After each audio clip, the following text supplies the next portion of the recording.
പ്രിയ ഉദ്യോഗാർത്ഥി സുഹൃത്തുക്കളെ, നവംബർ 8, 2025 നിങ്ങൾക്ക് എല്ലാവർക്കും അറിയാവുന്നതുപോലെ 10th ലെവൽ പ്രിലിംസിന്റെ രണ്ടാം ഘട്ട എക്സാമിനേഷനാണ്. ആ എക്സാം അറ്റൻഡ് ചെയ്യാൻ പോകുന്ന ഉദ്യോഗാർത്ഥി സുഹൃത്തുക്കൾക്ക് ആശംസകൾ നേരുകയാണ്. നന്നായിട്ട് അറ്റൻഡ് ചെയ്യുക. പ്രിലിമിനറി കിട്ടിയിട്ട് വേണം നമുക്ക് ഓരോന്നിൻ്റെയും മെയിൻസ് അറ്റൻഡ് ചെയ്യാനായിട്ട്. സോ പഠിച്ച് അറ്റൻഡ് ചെയ്യാനായിട്ട് വിട്ടുപോകരുത്. എല്ലാവരും അറ്റൻഡ് ചെയ്യുക. അതിന് പ്രയോജനം ചെയ്യുന്നൊരു ടോപ്പിക്കാണ് നമ്മൾ ഇന്ന് നിങ്ങൾക്ക് മുന്നിൽ അവതരിപ്പിക്കുന്നത്. അതുപോലെ തന്നെ ബീറ്റ് ഫോറസ്റ്റ് ഓഫീസറിന്റെ എക്സാമിനേഷനൊക്കെ വരികയാണ്. അതിനുമൊക്കെ പ്രയോജനം ചെയ്യും ഈ ടോപ്പിക്ക്. അതുകൊണ്ട് കാണാതെ പോകരുത്. നമുക്ക് എന്തായാലും ക്ലാസ്സിലേക്ക് പോകാം. ഓക്കെ അല്ലേ?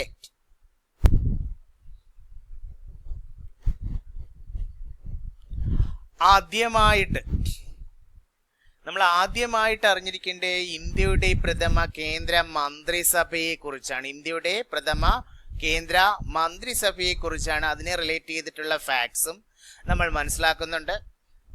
അപ്പോൾ ഇന്ത്യയുടെ പ്രഥമ കേന്ദ്ര മന്ത്രിസഭയുടെ കാലാവധി നമ്മളൊന്ന് ഓർത്തിരിക്കണം. നമുക്കറിയാം, നമുക്ക് സ്വാതന്ത്ര്യം ലഭിച്ചത് 1947 ഓഗസ്റ്റ് 15 അപ്പോൾ 1947 ഓഗസ്റ്റ് 15 മുതൽ 1950 ജനുവരി 26 1950 ജനുവരി 26 വരെയാണ് ഇന്ത്യയുടെ പ്രഥമ കേന്ദ്ര മന്ത്രിസഭ നിലനിന്നിരുന്നത്.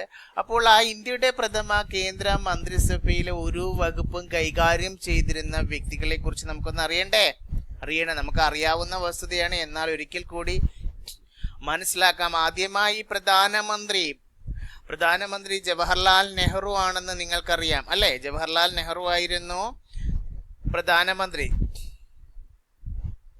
അദ്ദേഹം അതുപോലെ തന്നെ എന്തും കൂടി കൈകാര്യം ചെയ്തിരുന്നു? വിദേശകാര്യം കൂടി കൈകാര്യം ചെയ്തിരുന്ന പ്രഥമ മന്ത്രിസഭയുടെ മന്ത്രിയായിരുന്നു ആര്? ജവഹർലാൽ നെഹ്റു. നമ്മുടെ പ്രധാനമന്ത്രിയായ ജവഹർലാൽ നെഹ്റു ആയിരുന്നു ആദ്യ മന്ത്രിസഭയുടെ വിദേശകാര്യം കൂടി കൈകാര്യം ചെയ്തിരുന്നത്.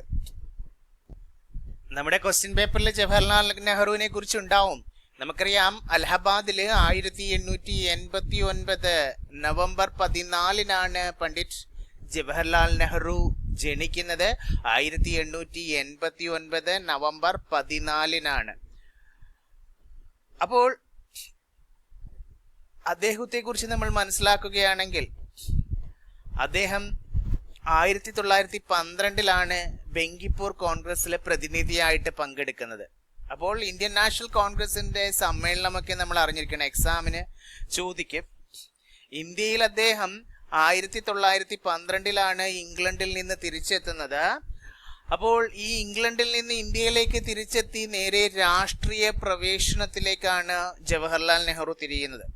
1912 ബെങ്കിപ്പൂർ കോൺഗ്രസിൽ പ്രതിനിധിയായിട്ടാണ് അദ്ദേഹം പങ്കെടുക്കുന്നത്. ആ പ്രസ്താവന ഒന്ന് അറിഞ്ഞിരിക്കണം. അതുപോലെ തന്നെ 1919 അലഹബാദ് ഹോം റൂൾ ലീഗിന്റെ സെക്രട്ടറി ആയത് ജവഹർലാൽ നെഹ്റു ആണ്. 1919 അലഹബാദ് ഹോം റൂൾ ലീഗിന്റെ സെക്രട്ടറി ആയിട്ട് ആര് മാറുന്നത്? ജവഹർലാൽ നെഹ്റു മാറുന്നത്. അതുപോലെ തന്നെ ജവഹർലാൽ നെഹ്റു ആദ്യമായിട്ട് മഹാത്മാഗാന്ധിയെ കണ്ടുമുട്ടുന്ന വർഷം കൂടി അറിഞ്ഞിരിക്കണം. 1916 മഹാത്മാഗാന്ധിയെ ആദ്യമായിട്ട് ജവഹർലാൽ നെഹ്റു കാണുന്നത്.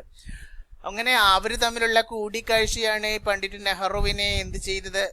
പണ്ഡിറ്റ് നെഹ്റുവിനെ പ്രചോദനമേകുന്നത് മഹാത്മാഗാന്ധിയുമായിട്ടുള്ള കൂടിക്കാഴ്ചയാണ്. 1920 ഉത്തർപ്രദേശിലെ പ്രതാപ്ഗഡിൽ ആദ്യ കിസാൻ മാർച്ച്, എക്സാമിന് ചോദിക്കാം, ഉത്തർപ്രദേശിലെ പ്രതാപ്ഗഡിലാണ് ആദ്യ കിസാൻ മാർച്ച് സംഘടിപ്പിച്ചത്. ആരാണ്? ജവഹർലാൽ നെഹ്റു ആണ്. അദ്ദേഹം ഇംഗ്ലണ്ടിൽ നിന്ന് തിരിച്ചെത്തിയത് 1912 അതുപോലെ തന്നെ 1920-22 കാലത്ത് നിസ്സഹരണ പ്രസ്ഥാനം നിങ്ങൾക്കറിയാം അല്ലെ? ഈ നിസ്സഹരണ സമരവുമായി ബന്ധപ്പെട്ട് 2 തവണ ജവഹർലാൽ നെഹ്റു ജയിലിൽ അടയ്ക്കപ്പെടുന്നുണ്ട്. 1923 സെപ്റ്റംബറിൽ ഓൾ ഇന്ത്യ കോൺഗ്രസ് കമ്മിറ്റിയുടെ ജനറൽ സെക്രട്ടറി സ്ഥാനത്തെത്തിയുടെ AICCയുടെ സ്ഥാനത്ത് ജവഹർലാൽ നെഹ്റു എത്തുന്ന ഓൾ ഇന്ത്യ കോൺഗ്രസ് കമ്മിറ്റി അതിന്റെ ജനറൽ സെക്രട്ടറി ആയിട്ട് 1923 സെപ്റ്റംബറിലാണ് അദ്ദേഹം എന്ത് ചെയ്തത്? എത്തുന്നത്. അതുപോലെ തന്നെ 1926 അദ്ദേഹം വിദേശ രാജ്യങ്ങളൊക്കെ സന്ദർശിക്കുന്നുണ്ട്. ഏതൊക്കെയാണ്? Italy, Switzerland, England, Belgium, Germany, Russia എന്നീ രാജ്യങ്ങളൊക്കെ 1926 എന്ത് ചെയ്യുന്നുണ്ട്? സന്ദർശിക്കുന്നുണ്ട്. അതുപോലെ തന്നെ 1927 മോസ്കോയിൽ നടന്ന ഒക്ടോബർ സോഷ്യലിസ്റ്റ് റെവല്യൂഷന്റെ 10ാം വാർഷിക ആഘോഷ ചടങ്ങിലും സംബന്ധിച്ച വ്യക്തി കൂടിയാണ് ആര്? ജവഹർലാൽ നെഹ്റു. അതൊക്കെ അറിഞ്ഞിരിക്കണം. അതുപോലെ തന്നെ 1928 നിങ്ങൾ സൈമൺ കമ്മീഷനെ കുറിച്ച് കേട്ടിട്ടുണ്ടാവും അല്ലെ? ഈ സൈമൺ കമ്മീഷനെതിരെ ലക്നൌവിൽ പ്രകടനം നയിക്കുന്നതിനിടെ പോലീസിന്റെ ലാത്തി ചാർജിന് ജവഹർലാൽ നെഹ്റു വിധേയനാകുന്നുണ്ട്. അപ്പോൾ ഇത്രയും വസ്തുതകൾ ജവഹർലാൽ നെഹ്റുവുമായി ബന്ധപ്പെട്ടൊക്കെ അറിഞ്ഞിരിക്കണം. അതുപോലെ തന്നെ നമുക്കറിയാം അദ്ദേഹം ലാഹോർ സെഷന്റെ, അതായത് 1929 ഇന്ത്യൻ നാഷണൽ കോൺഗ്രസിന്റെ ലാഹോർ സമ്മേളനം, നിങ്ങൾക്കറിയാം ലാഹോർ സെഷൻ 1929, അതിലാണ് പൂർണ്ണ സ്വരാജ് പ്രഖ്യാപിച്ചതെന്നറിയാം. 1929 ലാഹോർ സെഷനിലാണ്, അല്ലെങ്കിൽ ലാഹോർ കോൺഗ്രസ് സമ്മേളനത്തിലായിരുന്നു പൂർണ്ണ സ്വരാജ് പ്രഖ്യാപിച്ചത്. സ്ഥിരം എക്സാമിന് സാന്നിധ്യമായിട്ടുള്ള ഒരു ക്വസ്റ്റൻ ആണ്. അപ്പോൾ 1929 ഇന്ത്യൻ നാഷണൽ കോൺഗ്രസിന്റെ ലാഹോർ സെഷന്റെ പ്രസിഡന്റായി തിരഞ്ഞെടുക്കപ്പെട്ടത് ആരെയായിരുന്നു? ജവഹർലാൽ നെഹ്റുവിനെ ആയിരുന്നു. ഇവിടെ വെച്ചാണ് നമുക്കറിയാം പൂർണ്ണ സ്വരാജ് അഥവാ സമ്പൂർണ്ണ സ്വരാജാണ് ലക്ഷ്യമെന്ന പ്രഖ്യാപനമുണ്ടായ കോൺഗ്രസ് സമ്മേളനം ഏതെന്ന് ചോദിച്ചു കഴിഞ്ഞാലും ജവഹർലാൽ നെഹ്റുവിന്റെ അധ്യക്ഷതയിൽ 1929 ലാഹോറിൽ നടന്ന കോൺഗ്രസ് സമ്മേളനമാണ്. ഓക്കെ അല്ലേ?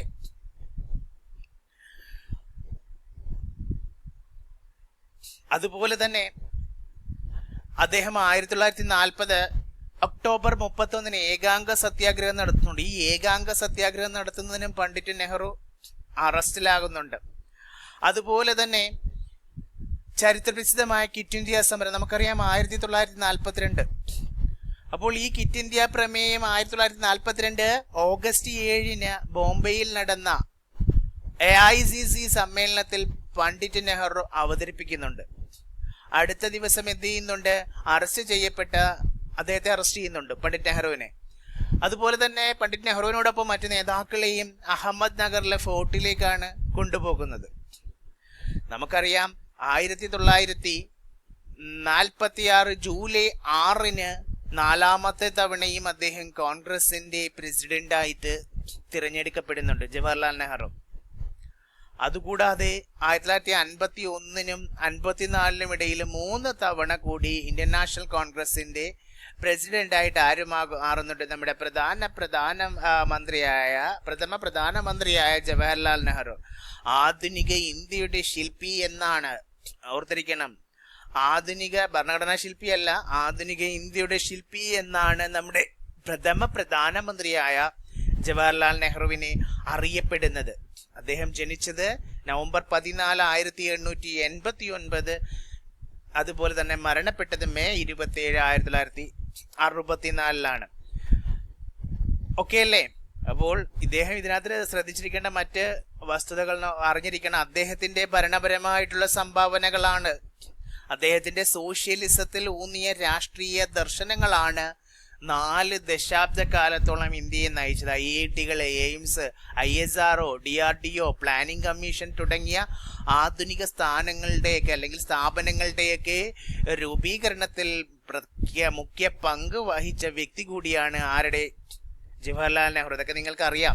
അതുപോലെ തന്നെ ചേരിചേരാ നയം നമ്മൾ പഠിച്ചിട്ട്, അന്താരാഷ്ട്ര ബന്ധങ്ങൾ ചേരിചേരാ നയം അവതരിപ്പിച്ചു. അതുപോലെ തന്നെ അദ്ദേഹത്തിന്റെ ഗ്രന്ഥമാണ്, നിങ്ങൾ കേട്ടിട്ടുണ്ടാവും, ജവഹർലാൽ നെഹ്റുവിന്റെ പ്രസിദ്ധമായിട്ടുള്ള ഒരു ഗ്രന്ഥമുണ്ട്, എക്സാമിന് ചോദിക്കാറുണ്ട്, ഇന്ത്യ എന്ന കണ്ടെത്തൽ, ദ ഡിസ്കവറി ഓഫ് ഇന്ത്യ. ആരുടെ കൃതിയാ? ജവഹർലാൽ നെഹ്റുവിന്റെ കൃതിയാണ് ദ ഡിസ്കവറി ഓഫ് ഇന്ത്യ. അദ്ദേഹത്തിന്റെ ഇന്ത്യ എന്ന കണ്ടെത്തൽ അല്ലെ, ഇന്ത്യ എന്ന കണ്ടെത്തൽ, ദ ഡിസ്കവറി ഓഫ് ഇന്ത്യ, അത് അദ്ദേഹത്തിന്റെ പ്രസിദ്ധമായിട്ടുള്ള കൃതിയാണ്. അതുപോലെ തന്നെ കുട്ടികളോടുള്ള സ്നേഹവും പരിഗണനയും, അതുകൊണ്ടാണ് അദ്ദേഹത്തെ കുട്ടികൾ ചാച്ചാജി എന്ന് വിളിപ്പേരിൽ അറിയപ്പെട്ടിരുന്നത് അല്ലെ. അപ്പോൾ ഇത്രയും വസ്തുതകൾ അദ്ദേഹത്തെക്കുറിച്ച്, ജവഹർലാൽ നെഹ്റു, നമ്മുടെ പ്രഥമ പ്രധാനമന്ത്രിയായ ജവഹർലാൽ നെഹ്റുവിനെ കുറിച്ച് അറിഞ്ഞിരിക്കണം. അദ്ദേഹമാണ് വിദേശകാര്യം വകുപ്പ് കൈകാര്യം ചെയ്തിരുന്നതെന്ന് നിങ്ങൾക്കറിയാം. അടുത്തത് വല്ലഭായ് പട്ടേൽ, സർദാർ വല്ലഭായ് പട്ടേൽ. നിങ്ങൾക്കറിയാം, നമ്മുടെ എക്സാമിന് ചോദിച്ചിരുന്നോ, ആദ്യത്തെ ഉപപ്രധാനമന്ത്രിയും അതേപോലെ ആഭ്യന്തരം, സംസ്ഥാനങ്ങളുടെ ചുമതല, അതേപോലെ വാർത്താ വിതരണം എന്നിവയൊക്കെ കൈകാര്യം ചെയ്തിരുന്നത് ആരാണ്? സർദാർ വല്ലഭായ് പട്ടേലാണ്. ആ വസ്തുത മറന്നു പോകരുത്. അപ്പോൾ ആദ്യത്തെ സ്വതന്ത്ര ഇന്ത്യയുടെ ആദ്യത്തെ ഉപപ്രധാനമന്ത്രി, അതുപോലെ തന്നെ ആഭ്യന്തരം, സംസ്ഥാനങ്ങളുടെ കാര്യങ്ങൾ, വാർത്താ വിതരണം എന്നിവയൊക്കെ കൈകാര്യം ചെയ്തിരുന്ന വ്യക്തി കൂടിയാണ് ആര്? സർദാർ വല്ലഭായ് പട്ടേൽ. നമുക്കറിയാം, ഉരുക്ക മനുഷ്യൻ എന്നറിയപ്പെടുന്ന വ്യക്തിയാണ് സർദാർ വല്ലഭായ് പട്ടേൽ. സ്ഥിരം എക്സാമിന് ചോദിക്കാറുണ്ടല്ലേ. ഇന്ത്യയുടെ പ്രഥമ ഉപപ്രധാനമന്ത്രിയും അതുപോലെ തന്നെ പ്രഥമ ആഭ്യന്തരമന്ത്രിയും അതുപോലെ തന്നെ സ്വാതന്ത്ര്യാനന്തരം ഏകദേശം 565 നാട്ടുരാജ്യങ്ങളുടെ ഇന്ത്യൻ യൂണിയൻ എത്തിക്കുന്നതിൽ നിർണായക പങ്ക് വഹിച്ച വ്യക്തി കൂടിയാണ് ആര്? 565 നാട്ടുരാജ്യങ്ങളെ, ആ നാട്ടുരാജ്യങ്ങളുടെ സംയോജനത്തിനു വേണ്ടി പ്രവർത്തിച്ച വ്യക്തി കൂടിയാണ് ആര്? നമ്മുടെ പ്രഥമ ഉപപ്രധാനമന്ത്രിയായ സർദാർ വല്ലഭായ് പട്ടേൽ. ഏകദേശം 565 നാട്ടുരാജ്യങ്ങളെയാണ്. ഇന്ത്യയുടെ ഉരുക്കു മനുഷ്യൻ എന്ന പേരിലാണ് അദ്ദേഹത്തെ അറിയപ്പെട്ടിരുന്നത്. നമുക്കറിയാം, അദ്ദേഹത്തിന്റെ ജന്മദിനമാണ് ഒക്ടോബർ 31. ഈ ഒക്ടോബർ 31 ഏകതാ ദിവസമായി, അതായത് ദേശീയ ഐക്യദിനമായിട്ട് നമ്മൾ എന്ത് ചെയ്യുന്നുണ്ട്? ആചരിക്കുന്നുണ്ട്. ദേശീയ ഐക്യദിനമായിട്ട് ഇന്ത്യയുടെ ഏകീകരണത്തിൽ അദ്ദേഹത്തിന് വഹിച്ച പങ്കിനെ, അതായത് ഈ നാട്ടുരാജ്യങ്ങളെ 565 നാട്ടുരാജ്യങ്ങളെ സംയോജിപ്പിച്ച് ഇന്ത്യൻ യൂണിയൻ ലയിപ്പിച്ച വ്യക്തി കൂടിയാണ്, അതിന് നേതൃത്വം നൽകിയ വ്യക്തി കൂടിയാണ് സർദാർ വല്ലഭായ് പട്ടേൽ. അദ്ദേഹത്തിന്റെ ജന്മദിനമായ ഒക്ടോബർ 31 നമ്മൾ എന്ത് ചെയ്യുന്നുണ്ട്? ഏകതാ ദിവസം, ദേശീയ ഐക്യദിനമായിട്ട് ആചരിക്കുന്നുണ്ട്. അതുപോലെ തന്നെ ബ്രിട്ടീഷ് ഭരണത്തിനെതിരെ നിസ്സഹരണത്തിന്റെയും അഹിംസയുടെയും മാർഗം ഗാന്ധിജിയുടെ അനുയായിയായിട്ട് ആര് സ്വീകരിക്കുന്നുണ്ട്? വല്ലഭായ് പട്ടേല് സ്വീകരിക്കുന്നുണ്ട്. അദ്ദേഹത്തിന് മരണാനന്തര ബഹുമതിയായി ഓർത്തിരിക്കണം, 1991 ഭാരതരത്നം ലഭിക്കുന്നുണ്ട്. ഭാരതരത്നം വല്ലഭായ് പട്ടേലിന് 1991 മരണാനന്തര ബഹുമതിയായിട്ടാണ് ലഭിക്കുന്നത്. അടുത്തത് നമുക്കറിയാം, പ്രഥമ കേന്ദ്രമന്ത്രിസഭയിലെ കൃഷി ഭക്ഷ്യ വകുപ്പുകൾ കൈകാര്യം ചെയ്തിരുന്നത് ഡോക്ടർ രാജേന്ദ്ര പ്രസാദാണ്. ഡോക്ടർ രാജേന്ദ്ര പ്രസാദാണ് കൃഷിയും ഭക്ഷ്യ വകുപ്പുകളുമൊക്കെ കൈകാര്യം ചെയ്തിരുന്നത്. നമുക്ക് ഡോക്ടർ രാജേന്ദ്ര പ്രസാദിനെ കുറിച്ച് കുറേയധികം വസ്തുതകൾ നമ്മൾ കേട്ടിട്ടുണ്ട്. അദ്ദേഹം ആരായിരുന്നു എന്ന് നമുക്ക് അറിയാം. ഡോക്ടർ രാജേന്ദ്ര പ്രസാദ് ആരായിരുന്നു? ഇന്ത്യയുടെ ആദ്യ രാഷ്ട്രപതിയായിരുന്നു. ഇന്ത്യയുടെ പ്രഥമ രാഷ്ട്രപതിയായിരുന്നു. 1950 മുതൽ 1962 വരെ രാഷ്ട്രപതി സ്ഥാനം കൈവരിച്ചിരുന്ന അല്ലെങ്കിൽ വഹിച്ചിരുന്ന വ്യക്തിയാണ് ആര്? ഡോക്ടർ രാജേന്ദ്ര പ്രസാദ്. അദ്ദേഹം നമുക്കറിയാം, ഭരണഘടനാ നിർമ്മാണ സമിതിയുടെ സ്ഥിരം അധ്യക്ഷനായിരുന്നു ഡോക്ടർ രാജേന്ദ്ര പ്രസാദ്. ഭരണഘടനാ നിർമ്മാണ സഭയുടെ താത്കാലിക അധ്യക്ഷൻ ആരായിരുന്നു? അത് നമുക്കറിയാം, ആരായിരുന്നു? ഡോക്ടർ സച്ചിദാനന്ദ സിൻഹയായിരുന്നു താത്കാലിക അധ്യക്ഷൻ. അപ്പോൾ ഈ ഭരണഘടനാ നിർമ്മാണ സഭയുടെ ആദ്യ അധ്യക്ഷനായിരുന്നു, സ്ഥിര അധ്യക്ഷൻ അല്ലെങ്കിൽ ഭരണഘടനാ സമിതിയുടെ സ്ഥിര അധ്യക്ഷൻ ആരായിരുന്നു ചോദിച്ചു കഴിഞ്ഞാൽ, ഭരണഘടനാ നിർമ്മാണ സമിതിയുടെ സ്ഥിര അധ്യക്ഷൻ ചോദിച്ചു കഴിഞ്ഞാൽ ഡോക്ടർ രാജേന്ദ്ര പ്രസാദ് ആണ്. അതുപോലെ തന്നെ മഹാത്മാഗാന്ധിയുടെ അടുത്ത അനുയായി കൂടിയായിരുന്നു അദ്ദേഹം. ഇദ്ദേഹത്തിനും ഭാരതരത്നം ലഭിച്ചിട്ടുണ്ട്. 1962 ഡോക്ടർ രാജേന്ദ്ര പ്രസാദിന് ഭാരതരത്നം ലഭിക്കുന്നത്. അദ്ദേഹം 1963 മരണമടയുകയും ചെയ്തു. 1931 ഉപ്പു സത്യാഗ്രഹത്തിലും അതുപോലെ തന്നെ 1942 ക്വിറ്റ് ഇന്ത്യ സമരങ്ങളിലൊക്കെ അദ്ദേഹം എന്ത് ചെയ്തിട്ടുണ്ട്? പാർട്ടിസിപ്പേറ്റ് ചെയ്തിട്ടുണ്ട്. അതേപോലെ ഇന്ത്യൻ ഭരണഘടനാ നിർമ്മാണ സമിതിയുടെ അധ്യക്ഷനായി പ്രവർത്തിച്ച വ്യക്തി കൂടിയാണ് ആര്? ഡോക്ടർ രാജേന്ദ്ര പ്രസാദ്. ഓക്കെ അല്ലേ? അതുപോലെ തന്നെ അടുത്തത് നമുക്കറിയാം, നമ്മുടെ പ്രഥമ വിദ്യാഭ്യാസ മന്ത്രി, കേന്ദ്രമന്ത്രിസഭയിലെ പ്രഥമ വിദ്യാഭ്യാസ മന്ത്രിയായിരുന്നു മൗലാന അബുൽ കലാം ആസാദ്. മക്കയിൽ ജനിച്ച സ്വാതന്ത്ര്യ സമര സേനാനി ആരെന്ന് ചോദിച്ചു കഴിഞ്ഞാലും ആരാണ്? മൗലാന അബുൽ കലാം ആസാദ് ആണ് മക്കയിൽ ജനിച്ച സ്വാതന്ത്ര്യ സമര സേനാനി.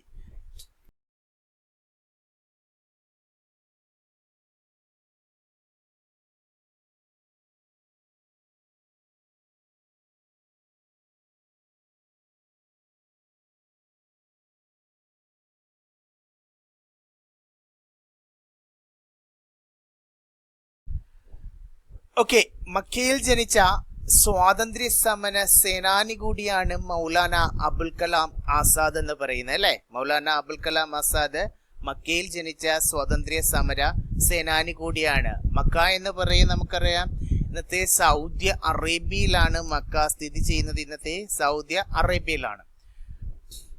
1888 നവംബർ 11 ആര് ജനിക്കുന്നത്? മൗലാന അബുൽ കലാം ആസാദ് ജനിക്കുന്നത്. 1947 മുതൽ 1958 വരെ ഇന്ത്യയുടെ വിദ്യാഭ്യാസ മന്ത്രിയായി സേവനമനുഷ്ഠിച്ചു. അതുപോലെ തന്നെ നമുക്കറിയാം അദ്ദേഹത്തിന്റെ ജന്മദിനമാണ് നവംബർ 11, ജവഹർലാൽ നെഹ്റുവിന്റെ നവംബർ 14. അപ്പോൾ മൗലാന അബുൽ കലാം ആസാദിന്റെ ജന്മദിനമായ നവംബർ 11 ഇന്ത്യയിലെ ദേശീയ വിദ്യാഭ്യാസ ദിനമായിട്ട് നമ്മൾ ആചരിക്കുന്നത്.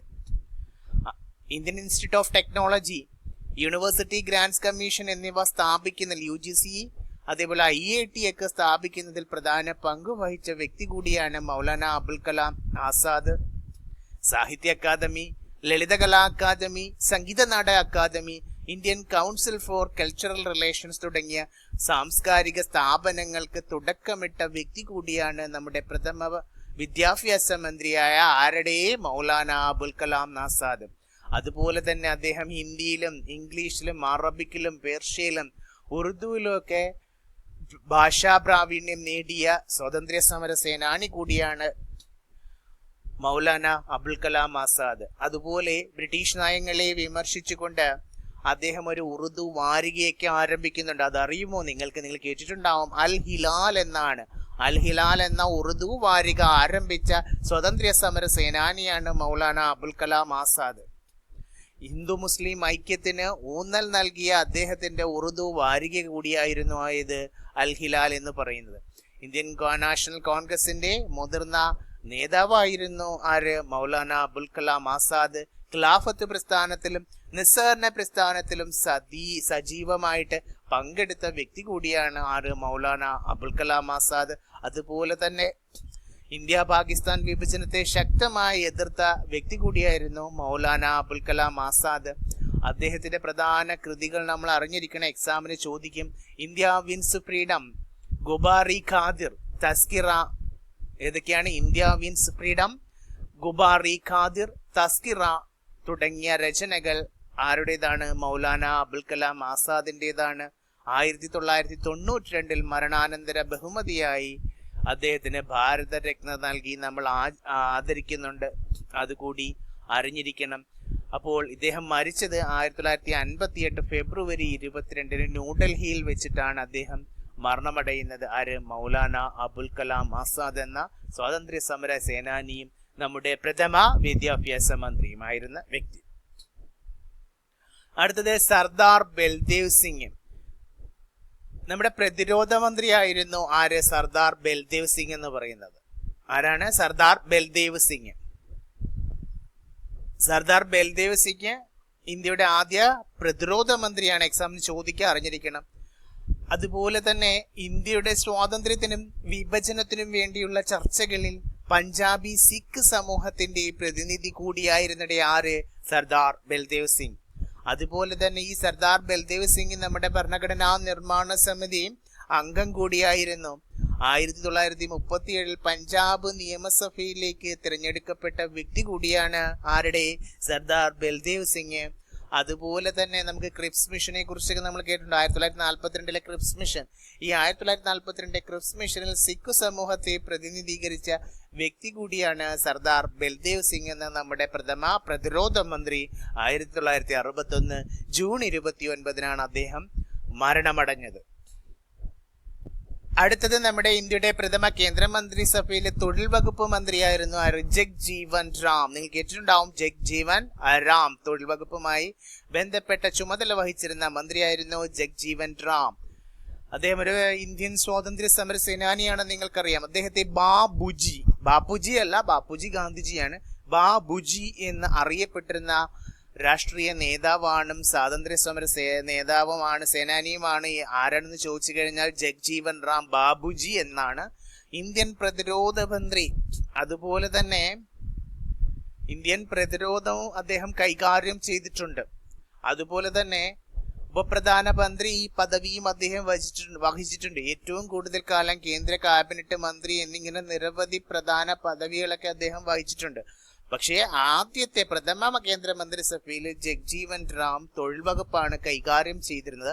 1908 ഏപ്രിൽ 5 ബീഹാറിലെ ചാന്തോ ഗ്രാമത്തിലാണ് ജഗ്ജീവൻ റാം ജനിച്ചത്. ആദ്യ ലോക്സഭ മുതൽ 7ാം ലോക്സഭ വരെ തുടർച്ചയായിട്ട് അദ്ദേഹം ലോക്സഭയിൽ അംഗമായിരുന്നു. അതുപോലെ തന്നെ 1971 ഇന്ത്യ പാകിസ്ഥാൻ യുദ്ധം നടക്കുന്നുണ്ട്. ആ യുദ്ധം നടക്കുന്ന സമയത്ത് പ്രതിരോധ മന്ത്രിയായിരുന്ന വ്യക്തി കൂടിയാണ് ജഗ്ജീവൻ റാം. അതുപോലെ തന്നെ ഹരിത വിപ്ലവത്തിനും ഇന്ത്യൻ കൃഷിയുടെ ആധുനികവൽക്കരണത്തിനും സംഭാവന നൽകിയ വ്യക്തി കൂടിയാണ് ജഗ്ജീവൻ റാം. 1979 അദ്ദേഹം ഉപപ്രധാനമന്ത്രിയായി സേവനം അനുഷ്ഠിക്കുന്നത്. 1986 ജൂലൈ 6 മരണപ്പെടുകയും ചെയ്തു. ആദ്യത്തെ തൊഴിൽ വകുപ്പ് മന്ത്രിയായ ജഗ്ജീവൻ റാം. അടുത്തത് നമ്മുടെ പ്രഥമ ആരോഗ്യമന്ത്രി രാജ്കുമാരി അമൃത് കൗർ ആണ്. രാജ്കുമാരി അമൃത് കൗർ. നിങ്ങൾക്കറിയാം, ഇന്ത്യയിലെ ആദ്യത്തെ വനിതാ ക്യാബിനറ്റ് മന്ത്രി ആരെന്ന് ചോദിച്ചു കഴിഞ്ഞാലും അതുപോലെ ആദ്യത്തെ ആരോഗ്യ വകുപ്പ് മന്ത്രി കൂടിയായിരുന്നു രാജ്കുമാരി അമൃത് കൗർ. സ്വതന്ത്ര ഇന്ത്യയുടെ ഭരണഘടനാ അസംബ്ലിയിൽ അംഗം കൂടിയായിരുന്നു. നമുക്കറിയാം, പഠിച്ചിട്ടുണ്ട് നമ്മൾ രാജ്കുമാരി അമൃത് കൗർ. അതുപോലെ തന്നെ AIIMS, all India institute of medical science സ്ഥാപിക്കുന്നതിൽ പ്രധാന പങ്ക് വഹിച്ച വ്യക്തി കൂടിയാണ് രാജ്കുമാരി അമൃത് കൗർ. നമുക്കറിയാം, എയിംസ് ന്യൂഡൽഹിയില് ഓൾ ഇന്ത്യ എയിംസ് സ്ഥാപിക്കുന്നതിൽ പ്രധാന പങ്ക് വഹിച്ചിട്ടുണ്ട്. അതുപോലെ തന്നെ കുട്ടികൾക്കായിട്ടുള്ള ഒരു വലിയ സ്ഥാപനമാണ് Indian council of child welfare. ഈ Indian council of child welfare രൂപീകരിക്കുന്നതിൽ പ്രധാന പങ്ക് വഹിച്ച വ്യക്തി കൂടിയാണ് പ്രഥമ ആരോഗ്യമന്ത്രിയായ രാജ്കുമാരി അമൃത് കൗർ. അതുപോലെ തന്നെ കായിക നഗര വികസന വകുപ്പ് മന്ത്രിയായിരുന്നു. 1950 ലോകാരോഗ്യ അസംബ്ലിയുടെ ആദ്യത്തെ വനിതാ അധ്യക്ഷ. ഓർത്തിരിക്കണം, 1950 ലോകാരോഗ്യ അസംബ്ലിയുടെ ആദ്യത്തെ വനിതാ അധ്യക്ഷയായി തിരഞ്ഞെടുക്കപ്പെട്ടത് രാജ്കുമാരി അമൃത് കൗറിനെയാണ്. 1957 മുതൽ 1964 അവർ മരണപ്പെടുകയാണ്. 1964 വരെ, മരിക്കുന്നത് വരെ അവർ രാജ്യസഭ അംഗവും കൂടിയായിരുന്നു. രാജ്കുമാരി അമൃത് കൗർ. ഓക്കെ അല്ലേ? അടുത്തത് നമ്മുടെ നിയമമന്ത്രി, പ്രഥമ കേന്ദ്രമന്ത്രിസഭയിലെ നിയമമന്ത്രി. നിങ്ങൾക്കറിയാം, ഡോക്ടർ BR അംബേദ്കർ. ബാബാ സാഹിബ് എന്ന പേരിൽ അറിയപ്പെട്ടിരുന്ന ഡോക്ടർ BR അംബേദ്കർ ആണ് ഇന്ത്യൻ ഭരണഘടനയുടെ പ്രധാന ശില്പി അല്ലെ? ഇന്ത്യൻ ഭരണഘടനയുടെ പ്രധാന ശില്പി, ആധുനിക ഇന്ത്യയുടെ ശില്പി എന്ന് ചോദിച്ചു കഴിഞ്ഞാൽ ജവഹർലാൽ നെഹ്റുവും ഇന്ത്യൻ ഭരണഘടനയുടെ ശില്പി എന്ന് ചോദിച്ചു കഴിഞ്ഞാൽ ഡോക്ടർ BR അംബേദ്കറുമാണ്. നമുക്കറിയാം, അദ്ദേഹം പ്രശസ്തനായ സാമൂഹിക പരിഷ്കർത്താവും നിയമജ്ഞനും സാമ്പത്തിക ശാസ്ത്രജ്ഞനും രാഷ്ട്രീയ നേതാവുമൊക്കെ ആയിരുന്നു എന്നുള്ളതല്ലേ. അദ്ദേഹത്തിന്റെ ജന്മദിനം നമുക്കറിയാം, അദ്ദേഹം ജനിച്ചത് 1891 1891 ഏപ്രിൽ 14 അദ്ദേഹത്തിന്റെ ജന്മദിനം. മരണമടയുന്നത് 1956 ഡിസംബർ 6 അദ്ദേഹം വിദ്യാഭ്യാസം പൂർത്തിയാക്കിയ, നമുക്കറിയാം, മുംബൈ സർവകലാശാലയിൽ നിന്നും കൊളംബിയ സർവകലാശാലയിൽ നിന്നും ലണ്ടൻ സ്കൂൾ ഓഫ് എക്കണോമിക്സ് എന്നിവിടങ്ങളിൽ നിന്ന് വിദ്യാഭ്യാസം പൂർത്തിയാക്കിയ നിയമജ്ഞൻ കൂടിയാണ് പ്രഥമ നിയമ മന്ത്രിയായിരുന്ന ഡോക്ടർ BR അംബേദ്കർ. സ്വതന്ത്ര ഇന്ത്യയിലെ ആദ്യത്തെ നിയമമന്ത്രി. അതുപോലെ തന്നെ എക്സാമിന് സ്ഥിരം ചോദിക്കാറുണ്ട്, സ്ഥിരം ക്വസ്റ്റ്യൻ ആണ്. ഭരണഘടനാ അസംബ്ലിയുടെ ഡ്രാഫ്റ്റിംഗ് കമ്മിറ്റി ചെയർമാനാണ്. ഭരണഘടനാ അസംബ്ലിയുടെ ഡ്രാഫ്റ്റിംഗ് കമ്മിറ്റി ചെയർമാൻ ആരാന്ന് ചോദിച്ചു കഴിഞ്ഞാൽ ഡോക്ടർ BR അംബേദ്കർ ആണ്. ഇന്ത്യൻ ഭരണഘടനയുടെ ശില്പിയാണ് അല്ലെ? ഇന്ത്യയുടെ വൈവിധ്യമാർന്ന ജനാധിപത്യത്തിന് ഏറ്റവും മികച്ച ലിഖിത ഭരണഘടന, ഏറ്റവും വലിയ ലിഖിത ഭരണഘടനയുള്ള രാജ്യമാണ് ഇന്ത്യ അല്ലെ? അപ്പോൾ ഏറ്റവും മികച്ച ലിഖിത ഭരണഘടന തയ്യാറാക്കുന്നതിൽ നിർണായക പങ്ക് വഹിച്ച വ്യക്തിയാണ് ഡോക്ടർ BR അംബേദ്കർ. അതുപോലെ തന്നെ ദളിത് വിഭാഗങ്ങളുടെ അവകാശങ്ങൾക്കും ഉന്നമനത്തിനും വേണ്ടി ജീവിതം ഒഴിഞ്ഞുവെച്ച വ്യക്തി കൂടിയാണ് ഡോക്ടർ BR അംബേദ്കർ. അതുപോലെ തന്നെ ജാതി വ്യവസ്ഥക്കെതിരെ പോരാടി. ഈ ജാതി വ്യവസ്ഥക്കെതിരെ പോരാടുമ്പോൾ അദ്ദേഹത്തിന്റെ പ്രധാനപ്പെട്ട ഒരു സത്യാഗ്രഹമുണ്ട്, നിങ്ങൾ കേട്ടിട്ടുണ്ടാവും, ഒരു പക്ഷേ കേൾക്കാത്തവരും ഉണ്ടാകും. എക്സാമിന് ഇതൊക്കെ ചോദിക്കാം. 1927 മഹദ് സത്യാഗ്രഹം. മഹദ് ഈ മഹദ് സത്യാഗ്രഹം ആരുമായി ബന്ധപ്പെട്ടിരിക്കുന്നു എന്ന് ചോദിച്ചു കഴിഞ്ഞാൽ ഡോക്ടർ BR അംബേദ്കറുമായിട്ട് ബന്ധപ്പെട്ടതാണ്. അതുപോലെ അദ്ദേഹം സ്ത്രീകളുടെ സാമ്പത്തിക സാമൂഹിക അവകാശങ്ങൾക്കായി വാദിച്ച വ്യക്തി കൂടിയായിരുന്നു. ഹിന്ദുമതത്തിലെ വിവേചനങ്ങളിൽ പ്രതിഷേധിച്ചിട്ടാണ് 1956 ഒക്ടോബർ 14 മഹാരാഷ്ട്രയിലെ നാഗ്പൂരിൽ വെച്ചിട്ട് അദ്ദേഹം എന്ത് ചെയ്യുന്നുണ്ട്? ബുദ്ധമതം സ്വീകരിക്കുന്നുണ്ട്. ലക്ഷക്കണക്കിന് ദളിതരും അദ്ദേഹത്തെ പിന്തുടർന്ന് ബുദ്ധമതത്തിലേക്കൊക്കെ മാറുന്നുണ്ട്. അതുപോലെ തന്നെ ഇന്ത്യയുടെ ധനകാര്യ കമ്മീഷൻ സ്ഥാപിക്കുന്നതിൽ പ്രധാന പങ്ക് വഹിച്ച വ്യക്തി കൂടിയാണ് പ്രഥമ നിയമമന്ത്രിയായിരുന്ന ഡോക്ടർ BR അംബേദ്കർ. അതുപോലെ തന്നെ വ്യവസായവൽക്കരണത്തെ പിന്തുണച്ച വ്യക്തി കൂടിയായിരുന്നു ആരുടെ? Doctor BR Ambedkar. നമുക്കറിയാം അദ്ദേഹത്തിന്റെ ജന്മദിനം ഏപ്രിൽ 14 ഇന്ത്യയില് സമത്വ ദിനമായി ആചരിക്കുന്നത് അദ്ദേഹത്തിന്റെ ജന്മദിനമാണ്. ആരുടെ? ഡോക്ടർ BR അംബേദ്കറുടെ ജന്മദിനമാണ് സമത്വ ദിനമായിട്ട് ആചരിക്കുന്നത്. പ്രഥമ കേന്ദ്ര മന്ത്രിസഭ 1947 ഓഗസ്റ്റ് 15 മുതൽ 1950 ജനുവരി 26 വരെയാണ് നമ്മൾ മനസ്സിലാക്കി അല്ലെ. അതുപോലെ ഈ 17/8/1948 വരെ പ്രഥമ മന്ത്രിസഭയുടെ ധനകാര്യം കൈകാര്യം ചെയ്ത ധനകാര്യമന്ത്രിയായിരുന്നു R.K. ഷൺമുഖം ചെട്ടി. എക്സാമിന് ചോദിച്ചിട്ടുണ്ട്. R.K. ഷൺമുഖം ചെട്ടിയായിരുന്നു ധനകാര്യം കൈകാര്യം ചെയ്തിരുന്നത്. സ്വതന്ത്ര ഇന്ത്യയുടെ ആദ്യ ധനകാര്യമന്ത്രി ആരെന്ന് ചോദിച്ചു കഴിഞ്ഞാലും R.K. ഷൺമുഖം ചെട്ടിയായിരുന്നു. 1892 ഒക്ടോബർ 17 ഇന്നത്തെ തമിഴ്നാട്ടിലെ കോയമ്പത്തൂരിലാണ് അദ്ദേഹം ജനിച്ചത്.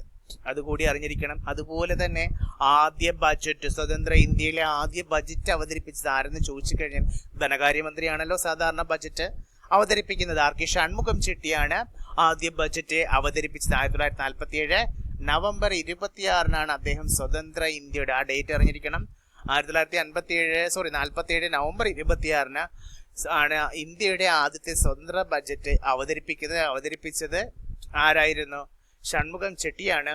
അതൊരു ഇടക്കാല ബജറ്റ് കൂടിയായിരുന്നു. അതുപോലെ തന്നെ അറിഞ്ഞിരിക്കണം, ഈ ഷൺമുഖം ചെട്ടി കൊച്ചി ദിവാനായിരുന്നു. കൊച്ചി ദിവാനായിട്ട് 1935 മുതൽ 1941 വരെ അദ്ദേഹം സേവനമനുഷ്ഠിക്കുന്നുണ്ട്.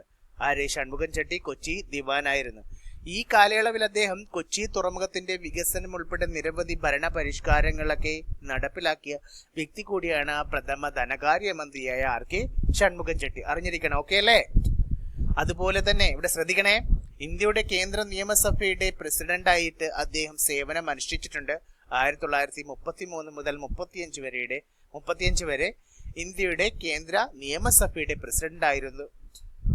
അദ്ദേഹം മരണപ്പെടുന്നത് 1953 മെയ് 5 അദ്ദേഹം മരണപ്പെടുന്നത്.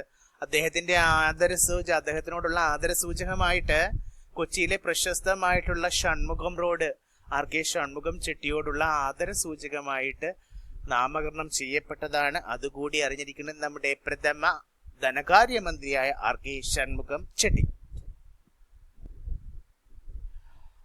ഓർത്തിരിക്കണം, നമ്മൾ പഠിച്ചു ധനകാര്യം ആദ്യമായിട്ട് കൈകാര്യം ചെയ്തിരുന്നത് R.K. ഷൺമുഖം ചെട്ടി. അതിനുശേഷം ഡോക്ടർ ജോൺ മത്തായി ധനകാര്യം കൈകാര്യം ചെയ്യുന്നുണ്ട്. അതായത് 22/9/1948 മുതൽ ഇന്ത്യയുടെ പ്രഥമ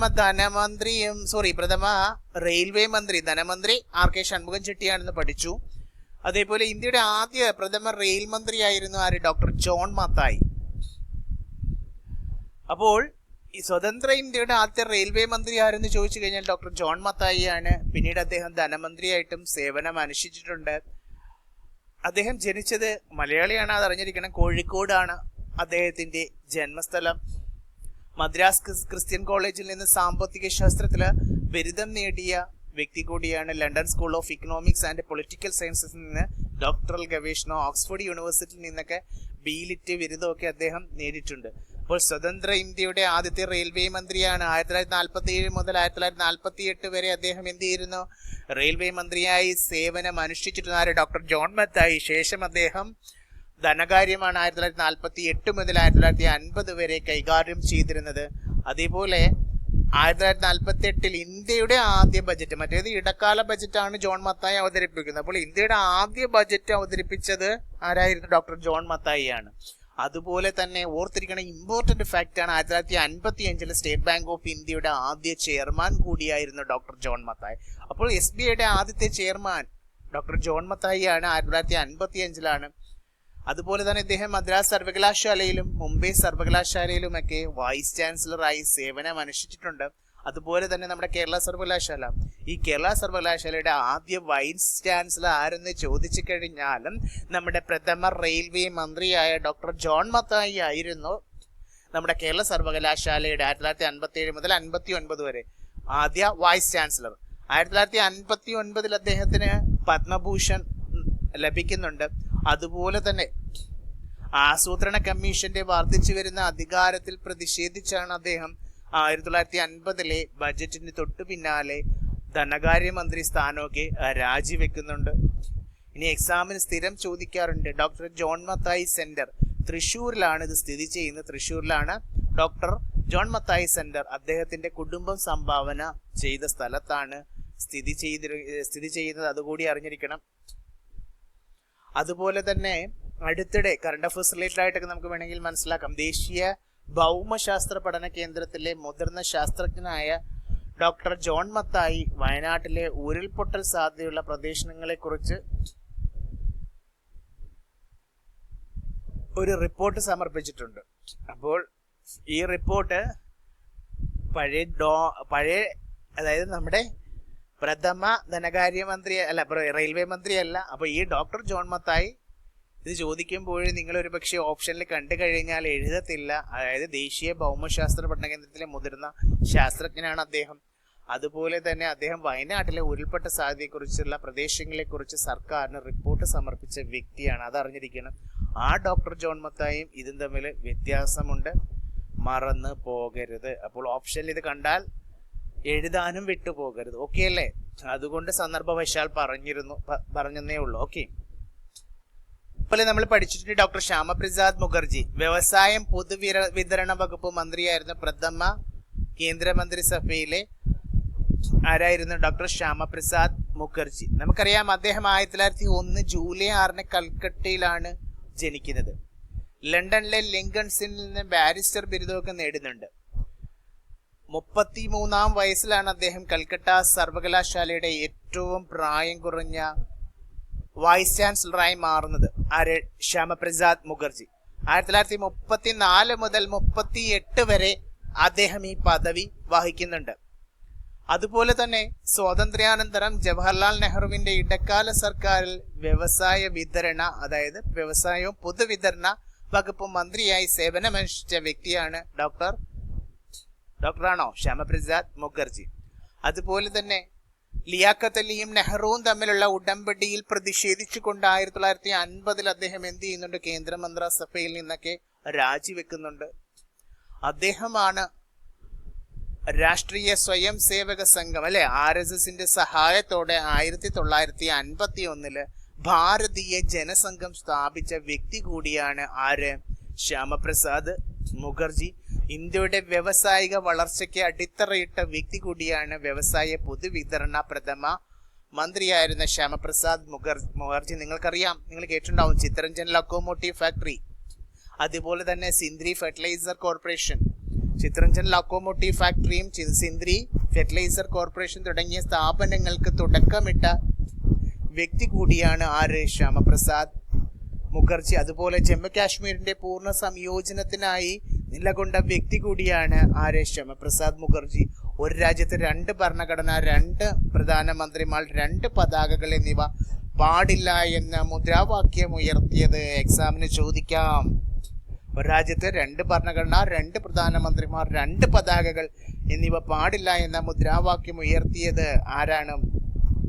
ശ്യാമപ്രസാദ് മുഖർജിയാണ്. നമുക്കറിയാം ജമ്മു കാശ്മീരിന് പ്രത്യേകത നൽകുന്ന അല്ലെങ്കിൽ പ്രത്യേക ആനുകൂല്യങ്ങൾ അനുവദിച്ചിരുന്ന ആർട്ടിക്കിളായിരുന്നു ആർട്ടിക്കിൾ 370. ഈ ആർട്ടിക്കിൾ 370 റദ്ദാക്കാനുള്ള പ്രസ്ഥാനത്തിന് തുടക്കമിട്ട വ്യക്തി ആരാണെന്ന് ചോദിച്ചു കഴിഞ്ഞാലും പ്രഥമ കേന്ദ്രമന്ത്രിസഭയിലെ വ്യവസായ പൊതുവിതരണ വകുപ്പ് മന്ത്രിയായ ശ്യാമപ്രസാദ് മുഖർജിയാണ്. കാശ്മീർ വിഷയത്തിൽ അദ്ദേഹം പ്രക്ഷോഭം നടക്കുന്നുണ്ട്.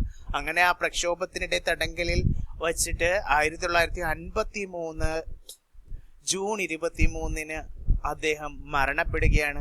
എക്സാമിന് ഒരുപക്ഷെ ചോദിക്കാം, ഇന്ത്യൻ ദേശീയതയുടെയും അഖണ്ഡതയുടെയും ശക്തനായ വക്താവ് എന്നറിയപ്പെട്ടിരുന്ന വ്യക്തി കൂടിയാണ് ആര്? ശ്യാമപ്രസാദ് മുഖർജി. ഓക്കെ അല്ലേ? ശ്യാമപ്രസാദ് മുഖർജി വ്യവസായ മന്ത്രിയായിരുന്ന സമയത്തായിരുന്നു നമ്മൾ പറഞ്ഞു ചിത്രഞ്ജൻ ലോക്കോമോട്ടീവ് ഒക്കെ സ്ഥാപിക്കുന്നതെന്ന് പറഞ്ഞു. ഈ ചിത്രഞ്ജൻ ലോക്കോമോട്ടീവ് സ്ഥിതി ചെയ്യുന്ന എവിടെയാണ് എക്സാമിൽ ചോദിച്ചിട്ടുള്ളതാണ് മുമ്പ്, പശ്ചിമ ബംഗാളിലാണ്. ഒരു ലോക്കോമോട്ടീവ് ആണ് അല്ലെ ചിത്രഞ്ജൻ ലോക്കോമോട്ടീവ് വർക്ക്സ് എന്ന് പറയുന്നത്. ആവി എഞ്ചിൻ നിർമ്മിക്കുന്നതിനായിട്ടാണ് ഇത് തുടക്കത്തിൽ സ്ഥാപിക്കുന്നത്. ഇപ്പോൾ പ്രധാനമായിട്ടും എന്താണ്, ഇലക്ട്രിക് ലോക്കോമോട്ടീവുകളാണ് ഇവ നിർമ്മിക്കുന്നത്. ഈ ഫാക്ടറി, ഈ ചിത്രഞ്ജൻ ലോക്കോമോട്ടീവ് ദേശബന്ധു എന്നറിയപ്പെടുന്ന ചിത്രഞ്ജൻ ദാസിന്റെ പേരിലാണ് അറിയപ്പെടുന്നത്. ദേശബന്ധു നമുക്കറിയാം, ദേശബന്ധു എന്ന് വിളിക്കുന്ന ചിത്രഞ്ജൻ ദാസിനെ കുറിച്ച് അദ്ദേഹത്തിന്റെ പേരിലാണ് ഈ ചിത്രഞ്ജൻ പശ്ചിമ ബംഗാളിലെ ചിത്രഞ്ജൻ ലോക്കോമോട്ടീവ് അറിയപ്പെടുന്നത്. 1947 പശ്ചിമ ബംഗാളിലെ മിഹിജം എന്ന സ്ഥലത്താണ് എന്ത് സ്ഥാപിക്കുന്നത്, ഈ ചിത്രഞ്ജൻ ലോക്കോമോട്ടീവ് സ്ഥാപിക്കുന്നത്. 1950 നവംബർ 1 ആദ്യത്തെ ആവി എഞ്ചിൻ ചിത്രഞ്ജൻ ലോക്കോമോട്ടീവ് പുറത്തിറക്കുന്നത്. ഈ ഫാക്ടറിക്ക് ചിത്രഞ്ജൻ ലോക്കോമോട്ടീവ്സ് വർക്ക്സ് എന്ന പേര് നൽകിയത് 1950 അതായത് നമ്മുടെ ദേശബന്ധു എന്നറിയപ്പെടുന്ന ചിത്രഞ്ജൻ ദാസിന്റെ പേരിലാണ് ആ പേര് നൽകിയത്. ഇപ്പോൾ പ്രധാനമായും ഇലക്ട്രിക് ലോക്കോമോട്ടീവുകളാണ് ഉത്പാദിപ്പിക്കുന്നതെന്ന് നമുക്കറിയാം. 1994 ഡീസൽ എഞ്ചിനുകളുടെ നിർമ്മാണം ചിത്രഞ്ജൻ ലോക്കോമോട്ടീവ് അവസാനിപ്പിക്കുന്നുണ്ട്. ഓക്കെ അല്ലേ? അടുത്തത് CH ഭാഭയാണ്. നമുക്കറിയാം പ്രഥമ കേന്ദ്രമന്ത്രിസഭയിലെ വാണിജ്യ വകുപ്പ് മന്ത്രിയായിരുന്നു CH ഭാഭ എന്ന് പറയുന്നത്. അപ്പോൾ ഇദ്ദേഹത്തിന്റെ പൂർണ്ണനാമമാണ് കുവർജി ഹോർമുസ്ജി ഭാഭ എന്നാണ്. എന്താണ്, കുവർജി ഹോർമുസ്ജി ഭാഭ എന്ന CH ഭാഭയാണ് വാണിജ്യ വകുപ്പ് കൈകാര്യം ചെയ്തിരുന്നത്. കുവർജി ഹോർമുസ്ജി ഭാഭ. ഇദ്ദേഹം ഒരു പാഴ്സി ബിസിനസ്സുകാരനായിരുന്നു. സ്വതന്ത്ര ഇന്ത്യയുടെ മന്ത്രിസഭയിൽ 1947 ഓഗസ്റ്റ് 15 മുതൽ അദ്ദേഹം എന്തായിരുന്നു, വാണിജ്യ വകുപ്പിന്റെ ചുമതലയുള്ള ആദ്യത്തെ ക്യാബിനറ്റ് മന്ത്രിയായിരുന്നു CH ഭാഭ. അതുപോലെ തന്നെ നമുക്കറിയാം 1946 ഒക്ടോബർ 26 അധികാരമേറ്റ ഇടക്കാല സർക്കാരുണ്ട് സ്വാതന്ത്ര്യം ലഭിക്കുന്നതിന് മുമ്പ്. ആ ഇടക്കാല സർക്കാരിൽ വർക്സ്, കനികള്, വൈദ്യുതി, അതായത് വർക്സ്, മൈൻസ് ആൻഡ് പവർ വകുപ്പുകളുടെ ചുമതല CH ഭാഭയ്ക്കായിരുന്നു. അതുകൂടി അറിഞ്ഞിരിക്കണം. ഓക്കെ അല്ലേ? അതുപോലെ തന്നെ ഇദ്ദേഹം ഈ CH ഭാഭ 1986 ജൂൺ 29 ലണ്ടനിൽ വെച്ചിട്ടാണ് അദ്ദേഹം ഹൃദയാഘാതത്തെ തുടർന്ന് മരണപ്പെടുന്നത്. CH ഭാഭ അതറിഞ്ഞിരിക്കണം. ഈ CH ഭാഭയും ഹോമി ജഹാംഗീർ ഭാഭയും അത് നമ്മുടെ ഭൗതിക ശാസ്ത്രജ്ഞനാണ്. അതും ഇതുമായിട്ട് ബന്ധമില്ല, അതറിഞ്ഞിരിക്കണം. ഹോമി ജെ ഭാഭയാണ്. ഈ ഹോമി ജെ ഭാഭയെ നമ്മളൊരു പേരിൽ വിളിക്കാറുണ്ട്, ഇന്ത്യൻ ആണവ പദ്ധതിയുടെ പിതാവ്. ഇന്ത്യൻ ആണവ പദ്ധതിയുടെ പിതാവ് എന്നറിയപ്പെടുന്നത് ഹോമി ജഹാംഗീർ ഭാഭയാണ്. ഇത് CH ഭാഭയാണ് നമ്മുടെ പ്രഥമ മന്ത്രിസഭയിലെ വാണിജ്യ വകുപ്പ് മന്ത്രിയായിരുന്ന കുവർജി ഹോർമുസ്ജി ഭാഭ. ഓക്കെ, ഇനി അടുത്തത് നമുക്കറിയാം പുനരധിവാസ വകുപ്പ് കൈകാര്യം ചെയ്തിരുന്ന വ്യക്തിയാണ് KC നിയോഗി. അപ്പോൾ പുനരധിവാസം കൈകാര്യം ചെയ്തിരുന്ന മന്ത്രിയായിരുന്നു KC നിയോഗി. അതുപോലെ തന്നെ ഇതിനകത്ത് അറിഞ്ഞിരിക്കേണ്ട ഇമ്പോർട്ടന്റ് ആയിട്ടുള്ള ഒരു ഫാക്ട് ഉണ്ട് KC നിയോഗിയെ കുറിച്ച് എക്സാമിന് ഒരു പക്ഷേ ചോദിക്കാം. ഐക്യരാഷ്ട്രസഭയുടെ ആദ്യ ന്യൂക്ലിയർ കമ്മീഷൻ അംഗം കൂടിയായിരുന്നു ആര്, ഈ KC നിയോഗി എന്ന് പറയുന്നത്. ഐക്യരാഷ്ട്രസഭയുടെ ആദ്യ ന്യൂക്ലിയർ കമ്മീഷൻ അംഗമായിരുന്ന KC നിയോഗി. 1946 അദ്ദേഹം ഐക്യരാഷ്ട്രസഭയുടെ ആദ്യ ന്യൂക്ലിയർ കമ്മീഷൻ അംഗമാകുന്നത്. അതുപോലെ ഇന്ത്യയുടെ ഇടക്കാല ഗവൺമെന്റ് എന്ന് പറഞ്ഞു, ആ ഇടക്കാല ഗവൺമെന്റിലെ പുനരധിവാസത്തെ മന്ത്രിയായിരുന്നു എന്ന് നമ്മൾ പഠിച്ചു. അതുപോലെ തന്നെ ഇടക്കാല ഗവൺമെന്റിലെ വാണിജ്യ മന്ത്രി കൂടിയായിരുന്നു ആര്, KC നിയോഗി. അതുപോലെ തന്നെ നമ്മുടെ ആസൂത്രണ കമ്മീഷൻ രൂപീകരണത്തില് അടിത്തറയിട്ട ഉപദേശകനായിരുന്നു. ആസൂത്രണ ബോർഡിന്റെ ആദ്യ തലവനായിരുന്നു ആര്, 1946 ആര്, KC നിയോഗി. അതേപോലെ ഇന്ത്യയുടെ രണ്ടാമത്തെ ധനകാര്യമന്ത്രിയും ആദ്യത്തെ ഇടക്കാല ഗവൺമെന്റിലെ ആദ്യത്തെ പുനരധിവാസ മന്ത്രി കൂടിയായിരുന്നു KC നിയോഗി. അതുപോലെ എക്സാമിന് ചോദിക്കും, ഇന്ത്യയുടെ ആദ്യ ധനകാര്യ കമ്മീഷന്റെ ചെയർമാൻ ആരെന്ന് ചോദിച്ചു കഴിഞ്ഞാലും ഈ KC നിയോഗിയാണ്. ഓക്കെ അല്ലേ? ഇന്ത്യയുടെ ധനകാര്യ കമ്മീഷന്റെ ആദ്യ ചെയർമാൻ KC നിയോഗിയാണ്. അതുപോലെ ഐക്യരാഷ്ട്രസഭയുടെ സാർവത്രിക മനുഷ്യാവകാശ പ്രഖ്യാപനത്തിന്റെ കരട് തയ്യാറാക്കാൻ സഹായിച്ച വ്യക്തി കൂടിയാണ് ഇടക്കാല സർക്കാരിലെ പുനരധിവാസ മന്ത്രിയായിരുന്ന KC നിയോഗി ആസൂത്രണ കമ്മീഷനും പഞ്ചവത്സര പദ്ധതിക്കും വേണ്ടിയുള്ള അടിസ്ഥാനം രൂപീകരിച്ച വ്യക്തി കൂടിയാണ് ആര് KC നിയോഗി. അതുപോലെ നമ്മളെ ലിയാഖത്ത് നെഹ്റു ഉടമ്പടി നമുക്കറിയാം. അദ്ദേഹം ധനകാര്യമന്ത്രിയായിരുന്ന സമയത്തായിരുന്നു ആര് ഇന്ത്യയുടെ രണ്ടാമത്തെ ധനകാര്യമന്ത്രിയായിട്ട് KC നിയോഗിയെ അപ്പോയിന്റ്മെന്റ് ചെയ്തിരുന്നു. ആ ധനകാര്യമന്ത്രിയായിരുന്ന സമയത്ത് ലിയാഖത്ത് നെഹ്റു ഉടമ്പടിയിൽ പ്രതിഷേധിച്ച് അദ്ദേഹം 35 ദിവസത്തിനുള്ളിൽ ധനകാര്യമന്ത്രി സ്ഥാനം രാജിവെക്കുന്നുണ്ട്. അതുപോലെ തന്നെ പശ്ചിമ ബംഗാളിൽ നിന്നുള്ള നമ്മുടെ ഭരണഘടനാ അസംബ്ലിയിൽ ബംഗാളിൽ നിന്നുള്ള അംഗം കൂടിയായിരുന്നു KC നിയോഗി. ഓർത്തിരിക്കണം. അപ്പോൾ നമ്മൾ ഇന്നത്തെ ക്ലാസ്സിൽ വരുന്ന എക്സാമിനും മറ്റ് എക്സാമിനും പ്രയോജനം ചെയ്യുന്ന ഒരു ടോപ്പിക്കാണ് പ്രഥമ കേന്ദ്രമന്ത്രിസഭയെയും അവയുടെ അതിലുൾപ്പെട്ടവരുടെ സംഭാവനകളും വിശദ വിവരങ്ങളുമാണ് നമ്മൾ മനസ്സിലാക്കിയത്. നിങ്ങൾക്ക് ഈ ക്ലാസ് ഇഷ്ടപ്പെടുന്നെങ്കിൽ ലൈക്ക് ചെയ്യണം, കമൻറ്റ് ചെയ്യണം, സബ്സ്ക്രൈബ് ചെയ്യണം. നമുക്ക് തൊട്ടടുത്ത ദിവസം തന്നെ ഇതിൻ്റെ ബാക്കി പോർഷനുമായിട്ട് മറ്റൊരു ടോപ്പിക്കുമായിട്ട് കണ്ടുമുട്ടാം. സയൻസ് റിലേറ്റഡ് കുറേയധികം ക്വസ്റ്റ്യൻസ് ഉണ്ടാവാം, വെറൈറ്റി ക്വസ്റ്റ്യൻസ് ഒക്കെ ഉണ്ടാവും. അതിനെക്കുറിച്ച് നമുക്ക് ഒരു ക്ലാസ്സും കൂടി 8ാം തീയതിയിലത്തെ എക്സാമിനേഷന് വേണ്ടി പ്രിപ്പയർ ചെയ്യണം. അപ്പോൾ ബൈ, ടേക്ക് കെയർ.